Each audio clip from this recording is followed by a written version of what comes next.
안녕하세요. 하재소프트의 이봉석입니다. 오늘은 윈디버거 실무 원격 디버깅 그 첫 번째 시간을 가져보도록 하겠습니다. 우리가 보통 윈디버거를 배우는 목적이 크게 몇 가지로 나눠질 수 있죠. 그 중에 하나는 우리가 커널 덤프가 발생했을 때 덤프를 분석하는 도구로서 사용하기도 하고요. 또 하나는 보통 원격에서 디바이스 드라이버를 우리가 동작을 하다가 어떤 원인을 모를 어떤 문제점이 발생됐을 때, 그럴 때 우리가 커널 디버거라고 하는 형식을 빌어서 윈디버거를 통해서 그 원인을 분석하고 치료하는 그런 용도로 사용하고 있습니다. 오늘은 그 중에서 우리가 로컬 디버깅과 달리 원격에서 접근하는 즉 커널 디버거로서의 그런 윈디버거를 한번 배워보는 시간을 가져보도록 하겠습니다.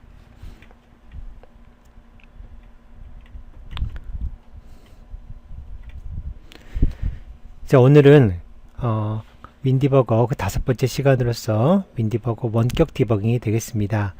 우리가 이번 5번째 강의에서 배울 내용은 서비스 프로그램, 윈32 서비스 프로그램이나 또는 디바이스 드라이버를 개발하고 그에 따라서 이제 원격으로 어떻게 디버깅 할 수 있는지 그런 부분을 포인트로 해서 공부해 보도록 하겠습니다.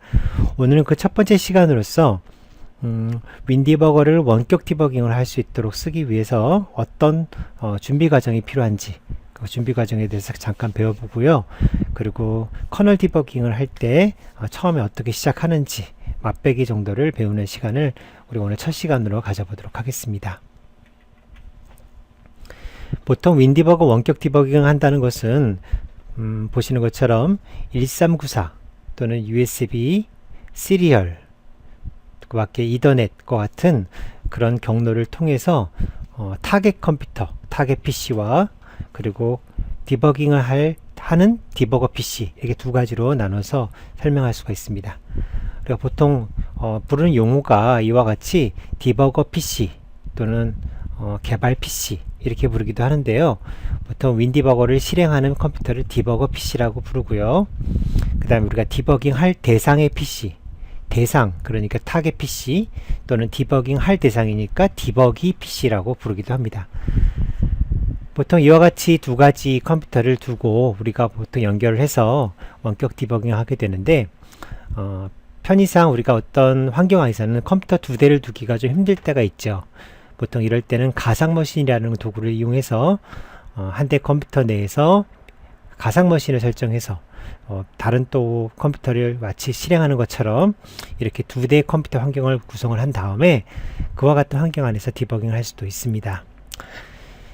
디버거 PC는 윈도우 드라이버를 통해서 통신합니다.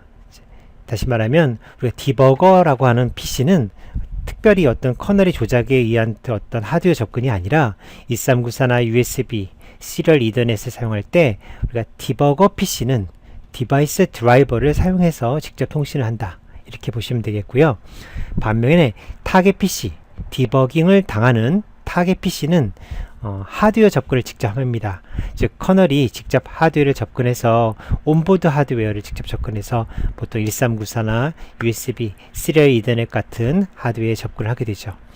이와 같은 작업을 하기 때문에 대개 이 타겟 PC 상에서 이와 같은 포트들은 사용 불가 상태로 바뀌는 경우가 많습니다.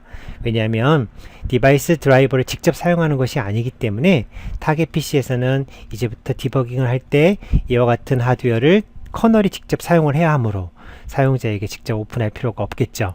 그래서 이와 같은 하드웨어를 직접 열어주지 않고 있습니다.